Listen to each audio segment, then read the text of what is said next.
But I do. And guess what? Your ADOT PJ is pissed. You don't realize the amount of work the Cadet First Lieutenant Fisher puts in every week. Guess what? The DOT 5As, you're still yet to get them all in. This week, there was 0. Spreadsheets to track grades, he spent over 8 hours making those. And more is spent every week to fill them out. A lot of people look at those different from them and wonder, how does the other half live? As students, we look at those different from us and wonder what life would be like if we lived as they did. We assume we know the answer, but most of the time, our answers are wrong. Our worst misconceptions are drawn when we look at the daily lives of ROTC students. What is life like for them as opposed to how life is like for civilian students? In this documentary, we hope to inform our viewers about the differences and similarities in the daily lives of ROTC students and civilian students. What do you want from us?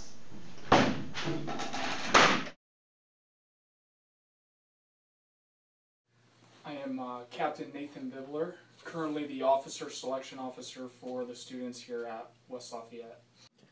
Hi, I'm Captain Jennifer Law. I work at the Purdue University Air Force ROTC. So what is it you expect from an ROTC student that you would not from a civilian student? They should be displaying a sense of responsibility towards others. They're looking at coming into a leadership position, and as a result of that, and you hear us talk about this regularly, they need to be thinking about the decisions they make in regards to their performance, how they train, how they do in school, is going to affect the people that they could be in charge of later. So I expect that they have some sense of service, a service mindset, because technically they are serving the people that they are leading. So it's important that they're thinking about other people, aware that others exist. Do you think ROTC is or could be for everyone? I really don't think ROTC is for everyone, but I do want everyone to give it a shot if they're interested in it. ROTC isn't for everyone because we do have very early mornings, so we do ask our cadets to have that integrity, to have that, additional, honor on top of what normal students have to do. So some people find out they don't like the early mornings, some find out they don't like the uniform or the customs and courtesies, or even just the high standards that we expect all our cadets to be held. What are the major differences you see in military students versus civilian students? We're trying to find those students that have a service mindset. Once they end up learning about the program and getting involved with it a little bit, they just seem really, really, really driven.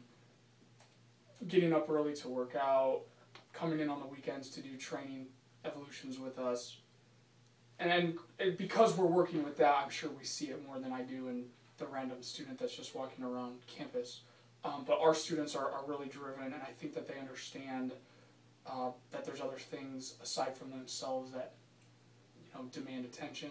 How dangerous do you consider the armed forces on a scale of 1 to 10? I guess it depends on your job. The Air Force, not very dangerous. Maybe 3. I'd say relative to, if the last 10 years have been an 8 because we've had 2 wars going on, we're probably at a 5 right now, and probably going down. I'm Jordan Pryor, a freshman in Air Force ROTC. I'm Emily Theobald, and I'm a freshman in Air Force ROTC. What is your average day like? We wake up for PT about 5:30. Then we have training on other mornings that we have to get up about 6:30 and go to the armory.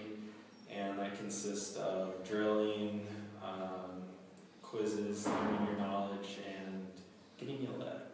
What is your favorite part of being in the armed forces? My favorite part is probably the sense of teamwork you get with the other cadets. I always played sports in high school, and it's kind of like a big sports team, the sense of camaraderie that you get. What is your class schedule / workload like?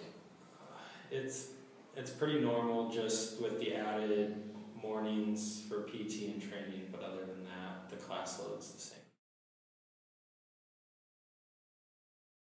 Okay, what do you think students in the ROTC do during the day? Just regular classes. What are your thoughts on ROTC? I think it's a good program for people that want to join it.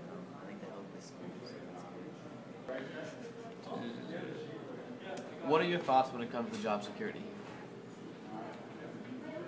I think it's something you have to consider now. I mean, it really depends on the job, but there's a lot of demand for it.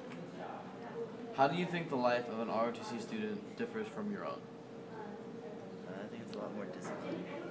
I know my friends that are in ROTC have to get up early and go to PT, then come to class, and they've already been up for hours. How dangerous do you consider the armed forces on a scale of 1 to 10? Probably a 7 or 8. Now that we have clearly defined that civilian and military students are in fact similar and different in many ways, we will leave you with some general facts about ROTC. In 1819, Captain Alden Partridge, a former superintendent of the United States Military Academy, founded the American Literacy, Scientific, and Military Academy, now Northwich University, in Northfield, Vermont. This was the first institution of higher education to prescribe military training as part of its curriculum. Females were allowed to enroll in military science at Tennessee Tech for the first time beginning with the fall quarter in 1973. This was the first sign of women joining the ROTC. Until the 1960s, many major universities required compulsory ROTC for all of their male students. Our lives may differ from time to time, but in the end, we are all still Purdue University students. Some busier than others, some with more free time, but all students nonetheless.